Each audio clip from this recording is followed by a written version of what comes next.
성경 말씀 읽어드리겠습니다.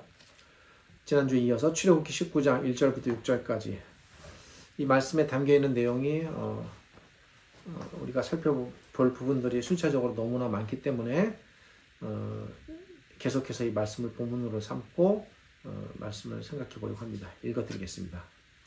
이스라엘 자손이 애굽 땅을 떠난 지 3개월이 되던 날 그들이 시내 광야에 이르니라. 그들이 르비딤을 떠나 시내 광야에 이르러 그 광야에 장막을 치되 이스라엘이 거기 산 앞에 장막을 치니라. 모세가 하나님 앞에 올라가니 여호와께서 산에서 그를 불러 말씀하시되 너는 이같이 야곱의 집에 말하고 이스라엘 자손들에게 말하라. 내가 애굽 사람에게 어떻게 행하였음과 내가 어떻게 독수리 날개로 너희를 업어 내게로 인도하였음을 너희가 보았느니라. 세계가 다 내게 속하였나니 너희가 내 말을 잘 듣고 내 언약을 지키면 너희는 모든 민족 중에서 내 소유가 되겠고 너희가 내게 대하여 제사장 나라가 되며 거룩한 백성이 되리라. 너는 이 말을 이스라엘 자손에게 전할지니라. 오늘 설교 제목은 모세, 그리고 본문에는 등장하지 않는 두 인물인데 모세, 다윗, 그리고 그리스도라는 이 세 분을 중심으로 본문의 내용을 살펴보도록 하겠습니다. 지난 시간에 우리가 1절과 2절에 대해서 살펴보았습니다. 1절과 2절을 통해 살펴본 내용들을 오늘 본문의 본문을 말씀드리는 것과 연관해서 잠시 정리하면 이렇습니다. 하나님께서는 이스라엘 백성을 애굽에서 이끌어내신 후에 르비딤을 거쳐 시내 산으로 인도하셨습니다. 하나님께서 이스라엘 백성을 시내의 산으로 인도하신 것은 결코 우연히 이루어진 일이 아니었음이 드러났습니다. 이 부분을 집중적으로 증명하는 일에 조금 시간들을 사용하였습니다. 하나님께서는 출애굽기 3장 12절에서 이리 말씀하셨습니다. 내가 정녕 너와 함께 있으리라. 내가 백성을 애굽에서 인도하여 낸 후에 너희가 이 산에서 하나님을 섬기리니 이것이 내가 너를 보낸 증거니라. 여기서 말하는 이 산은 모세가 출애굽 이전에 부름을 받은 호렙산인데 이 호렙산이 바로 시내산이었던 것입니다. 출애굽기 3장 12절의 말씀이 이 산과 연관해서 모세가 하나님께 처음 받은 말씀입니다. 과연 하나님께서는 이 말씀대로 모세를 통해 이스라엘 백성을 애굽에서 구출해 내셨습니다. 그리고 이 말씀대로 모세와 이스라엘 백성을 시내산으로 인도해 들이셨습니다. 그렇게 해서 이 산에 도착하여 이제 주어지게 되는 말씀이 오늘 본문으로부터 시작됩니다. 그리고 하나님께서는 출애굽기 3장 12절에서 너희가 이 산에서 하나님을 섬기리라. 분명히 이 산에서 하나님을 섬기리라 라고 말씀하셨는데 이것이 과연 추상적이고 그냥 막연하게 하신 말씀인가? 그렇지 않다는 것입니다. 이 산에서 하나님께서 이스라엘 백성과 언약을 맺으시고 그리고 율법을 주셨으며 또한 이스라엘 장로 70인과 산에서 먹고 마시며 언약의 잔치를 열어주십니다. 이 산에서 이루어지는 이런 모든 일들의 처음 출발점이 되는 말씀이 이미 출애굽 이전인 출애굽기 3장 12절에서 주어졌습니다. 출애굽기 3장 12절 말씀이 이미 출애굽 이전부터 시작이 되어서 그것이 원인이 되고 그 말씀을 이루시기 위하여 하나님께서 그들을 이 산으로 인도하셨고 이 산에서 이렇게 말씀드린 여러 가지 사건들을 통해서 하나님을 섬기는 상태로 이끌어 주신 것입니다. 그러니까 이 산에서 너희가 나를 섬기리라 라는 말씀이 그저 막연한 말씀이 아니었다는 것입니다. 실제로 그 일이 일어났다는 것입니다. 이에 모세는 이 산에서 이루어지는 모든 일들을 이스라엘 백성이 기억하고 기념하기 원했습니다. 특히 광야에서 태어난 광야 2세대와 3세대는 40년 전에 시내산에서 일어난 이 일들을 누군가 전해주지 않으면 알지 못했을 것입니다. 이에 모세는 이제 새로 태어나 가나안 땅을 바라보며 들어가게 될 이 광야 세대들에게 자기들의 아버지 세대에서 일어난 이 놀라운 일들을 깨닫고 기억하여 장차 가나안 땅에 들어가서도 하나님을 기억하여 충실히 잘 섬기도록 지도하기 위해 이 일들을 글로 기록하게 되는 겁니다. 그리고 특별히 시내산에서 이 일이 언제 일어났는지 날짜까지도 기록해 두어서 그 날이 되면은 그 사건을 떠올릴 수 있도록 이런 어떤 보이지 아니하는 장치들을 해두는 것입니다. 여기까지가 지난 시간들에 걸쳐서 설교한 내용의 요약본입니다. 한편 지난 주일에 모세가 이스라엘 백성과 하나님 사이에서 중보자의 위치에 있었다고 말씀을 드렸습니다. 오늘은 이 부분을 조금 더 보충 설명해 드리고 그리고 구약과 신약을 통해서 이 부분에 대해서 조금 더 깊이 있게 들어가 보려고 합니다. 지난 주일에 말씀드렸듯이 여기서 중보자란 이 개념에 대한 이야기는 지난 주일에 말씀을 드렸습니다. 잠깐 다시 짚어드린다면 중보자란 단순히 대표자라든가 또는 전달자가 아닙니다. 우리가 이제 대표자, 누구누구 어떤 전체를 대표하는 사람이나 또 전달한다라는 의미를 중보자의 개념으로 생각하는 경향이 있는데 그것은 명백히 아닙니다. 여기서 중보자란 모세만이 가질 수 있는 매우 독특한 위치를 말하는데 그러니까 아론이나 미리암이 아무리 이스라엘 백성을 대표한다 할지라도 중보자는 아닙니다. 이 모세만이 갖게 되는 독특한 위치인데 이 중보자란 말씀드렸듯 모세가 하나님 편에서 보실 때는 모세 개인이 아니라 이스라엘 백성 전체로 여겨진다는 것입니다. 그리고 반대로 이스라엘 백성 편에서 볼 때는 모세라는 개인의 인물이 아니라 사람이 아니라 곧 하나님으로 여겨지는 것입니다. 그러니까 이쪽에서 보면 이스라엘 백성 전체가 되고 이쪽에서 보면 하나님이 되는 것입니다. 그 양쪽의 이스라엘 백성과 하나님을 동시에 전체를 반영하는 위치에 있는 인물을 가리켜 중보자를 하는데 그렇게 중보자로 세워진 구약의 인물이 지금 모세가 되는 것입니다. 여기서 중보자는 그러니까 결코 전달자나 전체를 대표하는 대표자가 아닙니다. 이 부분에 대해서 우리가 신자들 간에 약간의 혼용의 문제가 있는 것 같아서 그냥 가볍게 짚고 넘어갈까 말까 고민 좀 하다가 이 부분도 살짝 짚어가는 것이 아무래도 좋겠다 생각해서 짚고 싶습니다. 뭐 비판한다거나 질책하고자 하는 뜻은 전혀 아니니 오해는 마셨으면 좋겠습니다.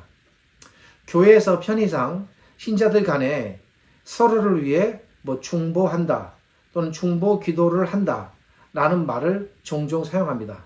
물론 좋은 의도로 신자들을 위하여 서로 배려하고 애써 기도하는 마음을 이렇게 표현한다라는 것에 대해서는 아주 저도 좋게 여깁니다. 근데 이때 신자들이 서로를 위해 중보 기도를 한다 또는 중보를 한다라는 말은 그냥 누구를 위해서 그 사람을 불쌍히 여기고 안타깝게 여기는 마음으로 위에 기도해 준다라는 그런 의미인 것 같습니다. 네, 근데 그 표현을 왜 그런 표현을 자꾸 성경에 있는 표현을 갖다가 쓰는지는 참 그 부분이 저도 조금 이해가 안 되는데 그 표현을 쓸 때 중보한다라는 표현을 씁니다. 그런데 이렇게 신자들 간에 이루어지는 서로를 위한 기도라든지 위하는 마음이 결코 성경이 말하는 그 개념의 중보는 아닙니다. 그러니까 성경은 중보라는 것을 전혀 그런 개념으로 쓰지 않는데 우리가 하는 어떤 일을 그 개념을 갖다 쓰는 거는 좀 문제가 있습니다.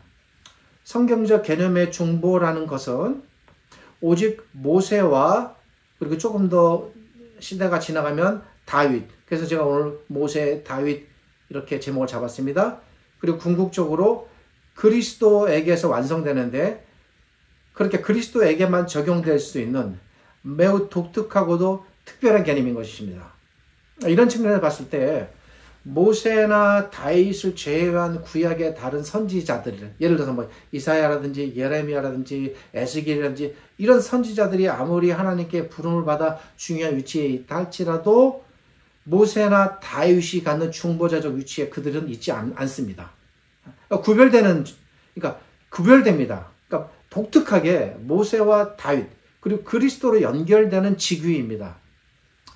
그러니까 신자들이 편의상 사용하는 용어를 뭐 제가 굳이 나서서 반대할 수는 없겠습니다만, 자, 그렇다 할지라도 우리가 어떤 용어를 사용할 때 그것이 성경 속에서 사용되는 용어와 표현은 같다 할지라도 동일한 의미로 사용될 수 없다는 사실을 아셔야 하겠습니다. 이런 면에서 구별하고 조심해야 할 필요는 좀 있겠다라는 생각을 해봅니다. 그런 용어의 혼용 중에 대표적인 또 다른 용어가 성전이라는 용어입니다. 결코 성경적 개념의 성전 속에는 건물의 의미가 들어있지 않는데 건물을 자꾸 성전이라고 하니 무슨 성전? 그러니까 혼동이 일어나는 것입니다. 이런 이유로 저는 개인적으로 신자들 간에 서로를 위해 기도하는 것에 대해 참 좋은 일입니다만 그것을 중보하다 또 중보 기도하다라는 용어로 표현하는 것을 원치 않습니다. 저는 개인적으로 절대 그렇게 말하지 않습니다. 자, 다시 말씀드리면 성경이 말하는 중보의 개념은 이렇습니다. 예를 들어 이스라엘 백성 전체가 있고 그리고 그 맞은편에 하나님께서 계십니다. 근데 하나님께서 이스라엘 백성을 직접적으로 옛날에 아브라함이라든지 족장시대에는 그리 하셨지만 이스라엘 백성들이 번성한 이후에는 백성 모두를 하나님께서 직접처럼 아브라함 개인을 다루듯 다 그렇게 다루시는 방법에 있어서 차이가 존재하는 겁니다. 그리고 그 둘 사이에 모세가 서 있습니다. 그럴 경우에 이스라엘 백성은 모세를 볼 때에 모세가 곧 하나님을 보는 것과 같은 것입니다. 자, 그게 왜 그런지, 실제로 과연 그러한지 좀 이따가 제가 말씀을 설명을 드립니다. 또 하나님께서도 모세를 보실 때에 이것은 모세 개인이 아니라 이스라엘 백성 전체와 같은 존재로 하나님은 보시는 겁니다. 이것이 성경이 말하는 중보의 개념이고 이 개념이 모세와 다윗 그리고 그리스도에게로 연결돼서 나타납니다. 즉 이 역할을 하는 사람, 하나님과 자기 백성 사이에서 동시에 이쪽으로 보면 하나님 역할을 하게 되는 것이고 이쪽에서 보면 이스라엘 백성 전체를 의미한다라는 의미에서 그 의미를 나타내기 위해서 사용되는 용어가 구약적 성경적 개념이 중보자입니다. 이것이 성경이 말하는 중보자의 성경의 의미입니다. 그러니까 결코 우리에게 적용해서 쓸 수 있는 용어가 아니에요. 이 명백히 하셔야 합니다. 모세에게 일어난 일들과 그리고 모세에게 일어난 이 독특한 표적들을 우리는 이 관점에서 이해하셔야 합니다. 예를 들어 하나님께서 모세를 신의 산으로 불러들이십니다. 자, 그리고 이제 오늘 우리가 19장 읽었습니다만 그 다음에 20장, 21장부터 해서 22, 23, 24장까지 내용이 이어집니다. 근데 그 과정을 보면 모세에게 이제 두 번에 걸쳐서 주어집니다만 10계명과 그리고 율법이 주어집니다. 이때 모세가 하나님께 부름을 받고 10계명과 율법을 받습니다만 이것은 모세가 자기 자신만을 위한 개인의 자격으로 받은 것이 아닙니다. 이때 모세가 받게 되는 이 10계명과 율법의 말씀들은 중보자의 자격으로 받는 것입니다. 그 중보자의 자격으로 받았다는 것이 무엇을 의미할까요? 모세가 중보자의 자격으로 10계명과 율법을 받았다는 것은 비록 모세가 직접 하나님과 1대1로 10계명과 율법을 받을지라도 이것은 곧 하나님께서는 모세가 이스라엘 백성 전체라고 말씀드렸습니다. 그러기에 이것은 곧 이스라엘 백성 전체가 10계명과 율법을 받은 것과 같은 것으로 작동된다는 것입니다. 이러한 이유 때문에 비록 모세가 개인적으로 1대1로 하나님께 10계명과 율법을 받았을지라도 이 10계명과 율법은 모세가 산에서 내려온 후에 곧바로 이스라엘 백성들 전체에게 공포되어 그들에게 주어진 십계명, 그들에게 받아들여진 율법으로 선포되고 그리고 언약법으로 주어지는 것입니다. 왜 이 일이 가능합니까? 모세가 중보자로 세워졌기 때문에 이런 일들이 가능한 겁니다. 바로 이런 상황에서 그 다음 이 사건이 대단히 중요한 사건인데 모세의 얼굴이 해같이 빛나는 독특한 현상이 나타납니다. 이것은 물론 실제로 일어난 실제적인 사건입니다. 모세의 얼굴에서 일어나는 이 도저히 모세를 눈 뜨고 바라볼 수 없는, 우리가 해를 눈 뜨고 똑바로 못 바라봅니다. 너무 눈부시기 때문에 이렇게 손을 가리거나 아니면 선글라스를 끼고 볼 수밖에 없듯 그 정도로 엄청난 광채가 나서 그 얼굴을 그냥 일반 눈으로 바라볼 수 없었다는 것입니다. 너무나도 독특한 현상입니다. 이 광채로 인해 사람들은 모세의 얼굴을 쳐다보는 일조차 어려웠습니다. 마치 하나님의 얼굴을 죄인된 인간이 볼 수 없는 것과 같은 현상입니다. 자, 왜 이 현상이 일어났을까를 우리는 생각해 보아야 합니다. 왜 이런 일들을 하나님께서 하셨을까? 왜 모세의 얼굴에 생각지도 못한 광채가 나게 해서 사람들이 모세 얼굴을 눈 뜨고 쳐다보지 못하게 하셨을까? 무엇입니까? 중보자 때문입니다. 말씀드렸듯 이스라엘 백성들 편에서는 모세가 곧 하나님이라고 제가 설명드렸습니다. 그것이 어떤 이제 십계명이나 율법을 통해서 원리적인 사건으로 이렇게 나타났는데 실제로 그렇다라는 것을 마치 도장을 찍듯 꽝 찍어서 봐라.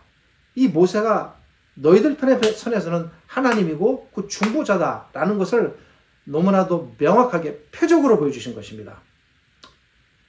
그래서 이스라엘 백성이 모세를 대한다는 것은 곧 하나님을 대하는 것과 같다는 사실을 실제로 일어난 표적을 통해서 하나님께서 사건으로 보여주신 것입니다. 이 부분 이해되시죠? 그래서 이스라엘 백성은 그 모세를 어떻게 대해야 되겠습니까? 하나님으로 대해야 되는 겁니다.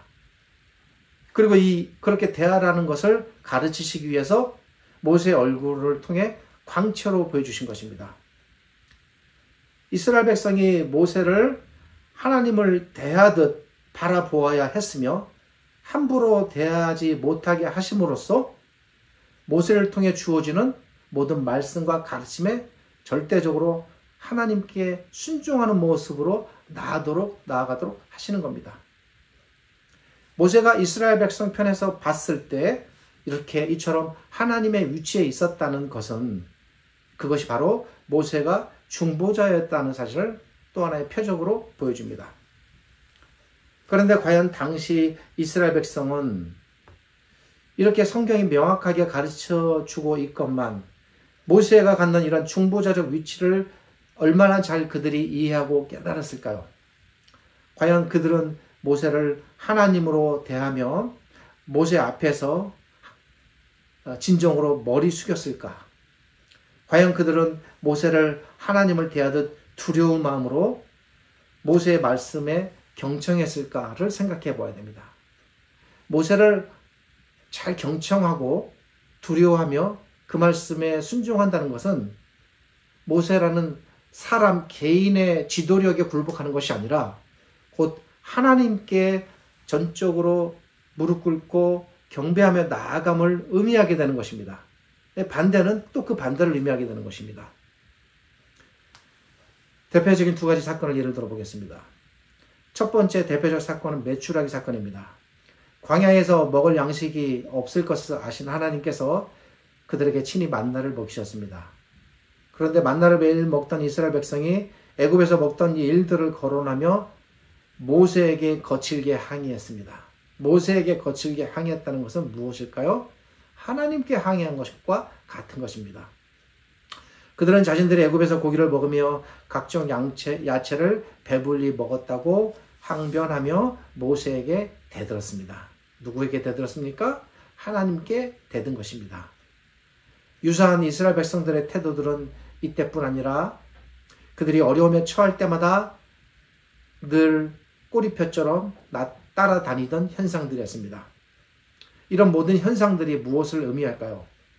비록 당시 하나님께서 이스라엘 백성에게 모세를 중보자라는 위치를 통해 그들 앞에 하나님으로 세우셨지만 그들이 모세를 진정한 중보자로 인식하지 못했다는 사실을 의미합니다. 그리고 이러한 불인식은 백성들뿐만 아니라 이스라엘 백성들의 높은 지도자들에게서도 나타났습니다. 그 지도자들이 많이 있었지만 그 중에서도 가장 위에 있는 지도자 두 사람, 모세의 형제인 미리암과 아론입니다. 미리암과 아론이 백성들 앞에서 정면으로 모세의 이 중보자적 위치를 부정한 것입니다. 그들은 사람들 앞에서 모세만 하나님께 택함 받은 지도자이고 자신들은 아닌가를 따졌습니다. 물론 자신들도 택함 받은 지도자는 맞습니다. 그러나 차이가 있습니다. 제가 아까 모세에게만 갖는 유일한 독특한 위치라고 했죠. 자기들에게는 없는 모세에게만 있는 유일하고도 독특한 위치, 중보자입니다. 아무리 택함 받은 지도자일지라도 그들은 중보자는 아닙니다. 근데 그것을 무시하고 모세와 같은 위치에 서고자 한 것이었기에 하나님께 대한 대적으로 여겨지는 것입니다. 하나님께서 긴급히 이 일에 개입하셨습니다. 하나님께서 친히 백성 앞에서 너희들도 택함 받은 지도자이지만 모세만이 유일하게 내가 택한 중보자적 지도자이고 너희들의 중보자다라는 사실을 알리셨고 그 증표로 미리암과 아론이 하나님께 징계를 받게 됩니다. 비록 당시 이스라엘 백성들과 심지어 당시 지도자의 위치에 있었던 모세 형제 측근들조차 이렇게 당시 모세가 하나님과 이스라엘 백성 사이에 변할 수 없는 매우 유일하고도 독특한 중보자의 위치에 있었음을 당시 제대로 인식하지 못했다는 것입니다. 그처럼 우리 신자들도 지금 그렇게 인식하지 못하는 지금 경향이 있습니다. 그러니까 그런 용어들을 막 쓰겠죠. 모르고 분별 없이. 그래서 하나님께서는 기회만 되면 모세의 이 위치를 강조하시고 가르치신 것입니다.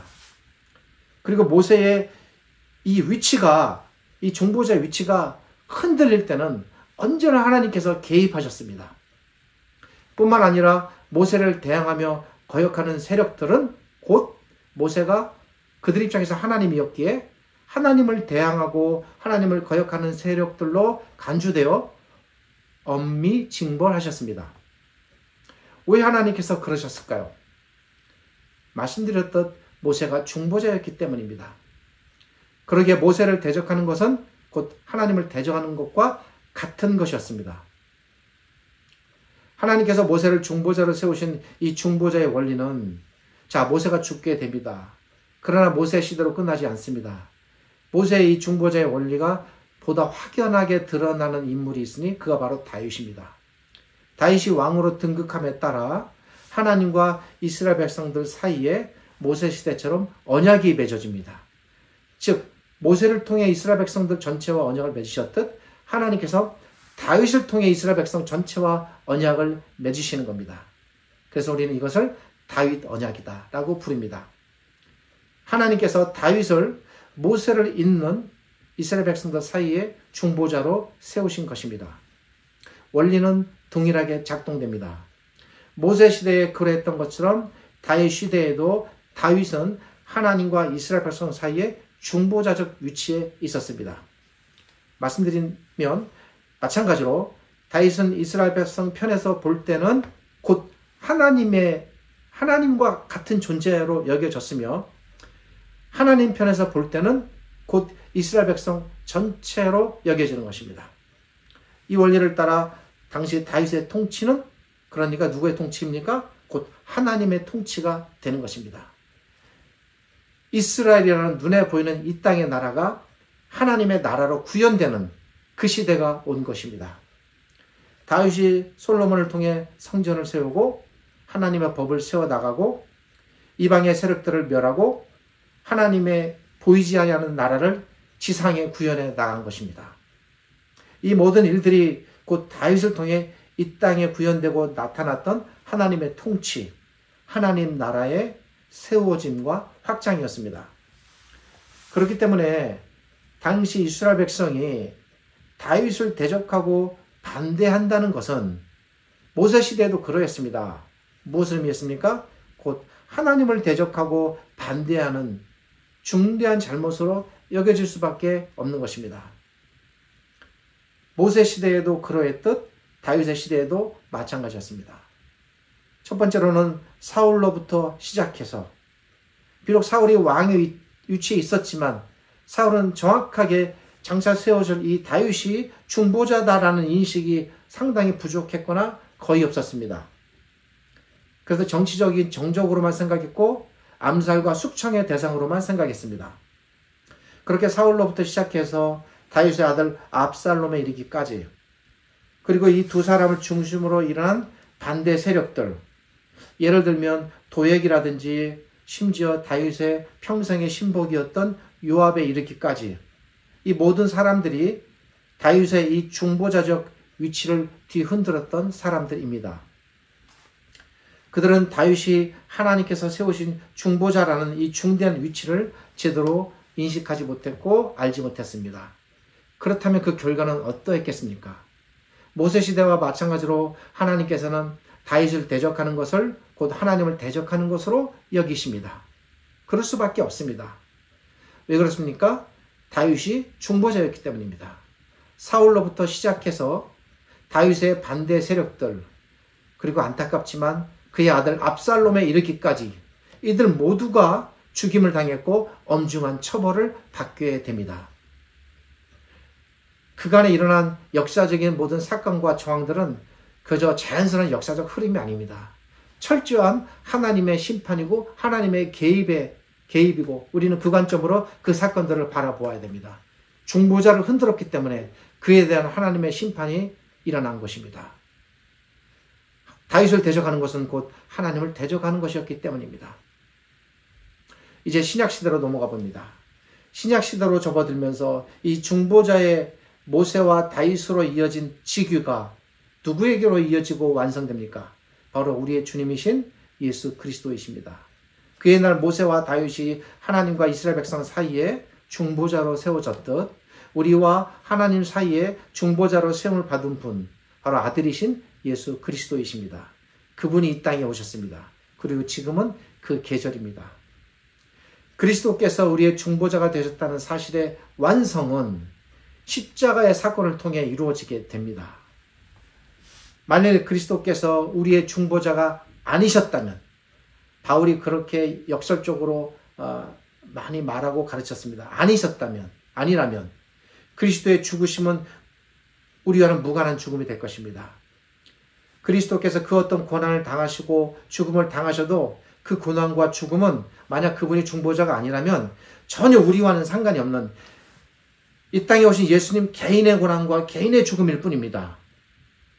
그러나 그분이 중보자로서 고난당하시고 중보자로서 죽으셨기 때문에 그것이 곧 우리와 너무나도 깊은 연관이 맺는 고난과 죽음이 된다는 것입니다. 하나님께서 그 옛날 모세와 다윗을 그렇게 세우셨듯 아들이신 그리스도를 중보자로 세우셨습니다. 그렇기 때문에 예수 그리스도의 죽으심은 그분 개인의 죽음이 아닌 우리의 죽음이 되는 것입니다. 왜냐하면 하나님 편에서는, 말씀드렸죠. 제가 중보자의 개념이 뭐라는 것을, 하나님 편에서는 그리스도가 그리스도 개인이 아니라 하나님의 백성 전체를 의미하기 때문입니다.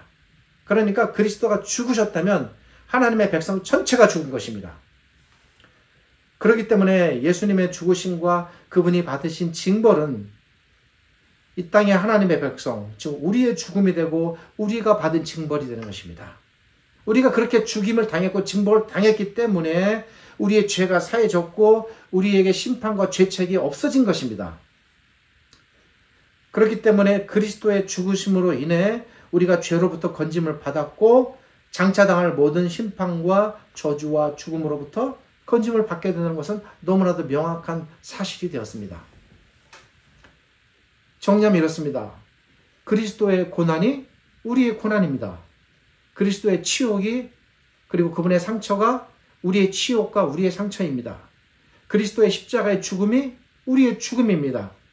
그리스도께서 받으신 모든 저주와 고난과 아픔이 우리가 받은 저주와 고난과 아픔입니다. 거기서 끝나지 않고 살아나신 그리스도의 부활 또한 우리의 부활이 되었습니다. 그리고 그분이 얻으신 영광과 장차 누릴 모든 영광이 우리가 얻게 된 영광이요, 우리가 누릴 영광이 되었습니다. 왜 이 모든 일들이 가능하게 되었습니까? 그것은 바로 그리스도께서 하나님과 우리 사이에 중보자로 오셨기 때문입니다. 이렇게 중요한 개념입니다. 이 개념에 물론 아브라함 시대부터 그 원리는 서서히 나타나지만 이것이 확연하게 명확하게 드러나는 첫 번째 사건이 이 시내산 사건입니다. 이러한 원리를 신약을 통해서 우리가 비로소 깨닫게 되었을까? 아닙니다. 이미 구약시대에 어떤 한 사람, 즉 다윗이 구약시대부터 장차 오실 그리스도께서 이렇게 중보자로 오실 것이다 라는 사실을, 다윗은 본인이 중보자이지만, 세움받은 중보자, 그렇지만 궁극적으로 완성된 중보자가 오실 거다라는 것을 다윗이 또 바라보게 됩니다. 그것이 기록된 시가 시편 110편 1절에서 다윗은 오실 중보자에 대하여 이렇게 고백합니다. 여호와께서 내 주에게 말씀하시기를 내가 네 원수로 내 발등상 되게 하기까지 너는 내 우편에 앉아라 하셨도다. 여기서 내 원수로 내 발등상 되게 하기까지란, 장차 그리스도께서 이 땅에 오셔서 모든 원수와 적대 세력들을 제압하고 이 땅에 하나님의 나라를 세우실 중보자로 오실 분이다라는 것을 알려주는 내용입니다. 그렇게 왕으로 오실 것을 다윗은 바라보았습니다. 우리의 모든 영광, 우리의 모든 승리, 우리의 모든 현재와 앞날의 소망은 여러분 빠짐없이 오직 우리의 유일한 중보자이신 예수 그리스도에게서만 나옵니다. 그 옛날 이스라엘 백성의 모든 안녕과 그들의 복락이 전적으로 모세를 통해 주어지는 하나님의 말씀, 그리고 모세에게 따른 순종으로부터 나왔듯 우리가 이 땅에서 누리는 모든 것들도 우리의 중보자이신 그리스도께 우리가 전적으로 순종하고 나아갈 때만 주어집니다. 기억하셔야 합니다. 그렇기 때문에 시편의 어느 한 기자의 고백처럼 이 고백을 우리가 마음에 담았으면 합니다. 너희는 그 발 앞에 무릎 꿇고 그분께 입맞추라. 기도하겠습니다. 그 옛날 모세와 다윗을 하나님의 백성의 중보자로 세우셨고, 그처럼 우리의 중보자로 아들이신 그리스도를 이 땅에 보내서 세워주신 우리 하나님께 감사와 영광을 돌려드립니다. 그 옛날 모세에게 순종하고 따르는 것만이 전적으로 살 길이었듯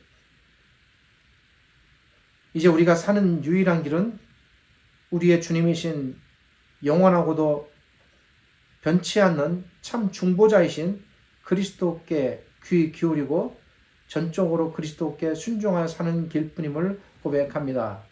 시편의 기자의 고백처럼 그분 앞에 엎드려 절하고 그 발에 입맞추는 하나님의 거룩한 중보자의 백성들이 되기를 원합니다.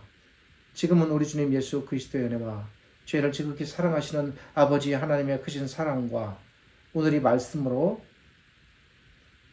참 중보자이신 그리스도를 또 분명히 깨닫게 하시고 그리스도께 순종하게 하시고 그리스도께 나아가게 하시는 하나님의 거룩하신 인도하심이 저희들 안에 온전히 이루어지기를